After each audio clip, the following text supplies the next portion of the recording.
Hey, salut les ramen, ici Captain, j'espère que vous allez bien, moi en tout cas ça va super bien. Aujourd'hui on se retrouve pour une vidéo que je n'ai pas l'habitude de faire. Aujourd'hui ça sera quelques petits conseils pour embellir votre manga tech. Donc aujourd'hui je vais vous montrer comment déjaunir un livre. Bon, bien sûr faut pas que le manga soit jauni jusqu'au milieu des pages, sinon c'est un petit peu mort. Comment décoller une étiquette Easy Cash qui peut paraître parfois simple mais qu'en fait est assez chiant très simplement. Et puis enfin la dernière, une petite astuce bonus pour protéger un petit peu de la moisissure vos mangas qui pourront améliorer votre manga tech. Vous êtes prêts? C'est parti! Et d'ailleurs, on va changer un petit peu de point de vue. Un autre tuto, j'ai pris mes Nozokana. Alors le tome 4, je l'ai acheté neuf, alors que 5-6, je l'ai acheté en même temps d'occasion. Et pour faire simple, eh bien ici, ça sera les pages qui sont assez jaunies. Et je pense que c'est remarqué, ça se voit assez facilement. Donc là, nous avons un tome, ça se sent qu'il a été acheté neuf. Nous avons un tome qui est quand même assez jauni. Et puis nous avons un autre tome. Bon, je sais que lui est plus jauni, le tome 5, que le tome 6. Mais pour prendre exemple, là, on peut voir que c'est un petit peu moins jauni quand même au niveau de cette partie, mais c'est quand même moins blanc que là et on va essayer de tout rattraper. Et puis en dessous c'est toujours pareil, ceux-ci se ressemblent assez, sauf sur la face haute où le tome 5 est quand même plus jauni, mais tout ça on va y rattraper, c'est le but de la vidéo. Alors pour ce faire, ça aurait été un autre tome que Nozokana, j'aurais peut-être enlevé les jaquettes, mais là je pense que je vais peut-être pas enlever les jaquettes parce que on sait très bien Nozokana ce que c'est. Et ça va être tout simple. Alors moi heureusement j'ai une copine, nous allons prendre une lime pour limer les ongles normalement, donc si votre copine a des faux ongles ou alors elle entretient ses ongles, elle a sûrement ça. Si vous avez une mère, sûrement qu'elle possède ça. Du coup, une lime pour limer les ongles et on va prendre la partie où il y a le moins de grains. Donc pour moi, c'est la partie qui est grise. Et c'est tout con en fait, on va juste limer notre manga. Alors certains pourraient penser que ça abîme, et bien si on prend la partie qui n'a pas de grains, donc pour moi la partie grise, eh bien non. Alors, on se retrouve après que j'ai fini.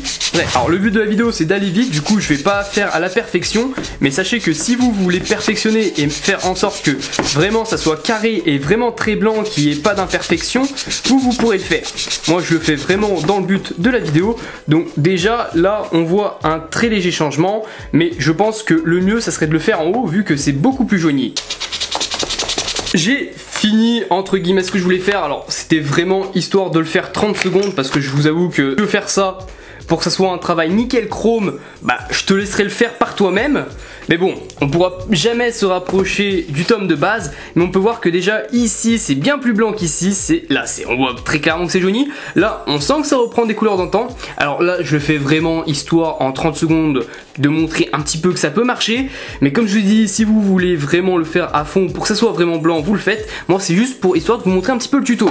Au dessus j'ai vraiment fait, je crois que c'est celui où je suis passé le plus rapidement, mais on peut voir déjà que là c'est jaune foncé et là on se rapproche un petit peu plus du blanc. Alors comme je vous ai dit, je suis resté 30 secondes, mais si vous le faites vraiment impeccable, vous pourrez retrouver une très bonne couleur. Alors peut-être pas le blanc d'origine, mais vraiment une très bonne couleur.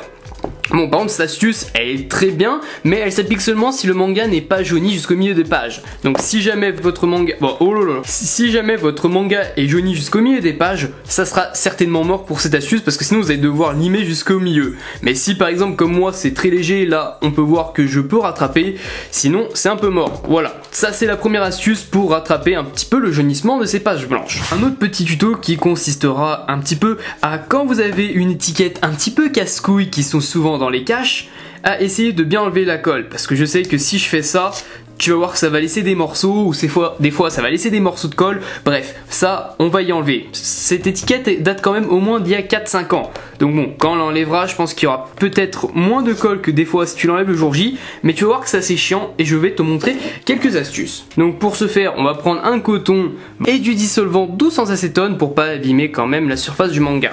Bon, bien sûr on n'est pas fou, on va enlever le manga de base.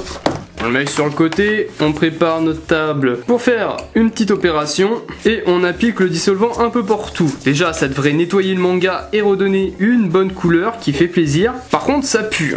Alors ça je vous le dis, ça redonnera une bonne couleur mais ça pue. Et là on peut voir maintenant qu'il s'enlève quand même plus facilement. Déjà, bon, tant mieux. Et aussi les petites particules que j'aurais pas pu enlever tout à l'heure, elles vont s'enlever plus facilement. Bon bien sûr faut y aller tel un bourrin. Oh là là là là, regardez-moi ça. Quand j'ai dit que ça allait redonner un petit peu de vie à vos mangas, mais regardez, j'ai juste fait ce côté là, si je viens là, waouh. toute la crasse qui est emmagasinée dans ces mangas. Wow. Alors faut savoir que je les ai achetés d'occasion et je les nettoie souvent au moment de l'achat, mais après j'y retouche pas, sauf quand j'y lis. Bref, c'est vraiment pas très beau. Et bon, comme je vous l'ai dit, maintenant l'étiquette peut s'enlever beaucoup plus facilement. Alors il y a aussi la technique du sèche-cheveux qui est très connue, mais moi personnellement, vu que j'ai une copine et que je peux me permettre justement de lui emprunter ces objets de démaquillage, eh bien je l'utilise. Et c'est beaucoup plus rapide qu'un sèche-cheveux où tu vas devoir attendre 10 minutes. J'ai bien choisi parce que l'étiquette, elle faisait quand même, ça faisait peut-être 3 ans que je l'avais pas décollée celle-là. Je sais pas pourquoi je l'avais gardée. Bref. Ce qui est bien au moins, c'est que j'ai réussi un petit peu à décrasser mon manga. Et en plus de ça, j'ai pu enlever les points de colle. Vraiment, les dissolvants sans acétone, c'est vraiment le meilleur pour enlever tous les points de colle. Après, quand tu repasses dessus, t'as l'impression que le manga, bon, bien sûr il est d'occasion, mais tu vois ce que je veux dire, si tu passes là, tu sens pas la colle. Voilà. Passons à un dernier tuto, entre guillemets, qui pourrait juste vous être utile pour vous, pour plus tard, pour collectionner vos mangas. Alors tout simplement, je vois beaucoup de personnes, des fois, qui reçoivent des mangas avec de la moisissure. Donc déjà, un des conseils pour éviter les mangas avec de la moisissure, donc déjà, vous pouvez acheter un purificateur d'air. Mais je trouve que c'est quand même assez cher de faire ce genre de truc. Du coup, une autre petite astuce, ce sont de ranger tous vos mangas dans des pochettes plastifiées. Donc moi, je n'ai pas acheté de pochettes plastifiées. Ces pochettes, c'est tout con, mais quand tu achètes des mangas d'occasion chez Micromania, eh bien à Micromania, ils te mettent déjà les mangas dans une pochette plastifiée.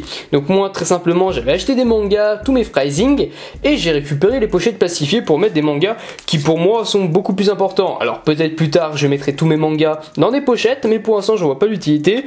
Mais quand c'est des mangas avec des jaquettes collector ou des mangas collector, bien sûr que je mets ces mangas dans des pochettes. Voilà, c'est un petit frais en plus, ça doit coûter quoi ?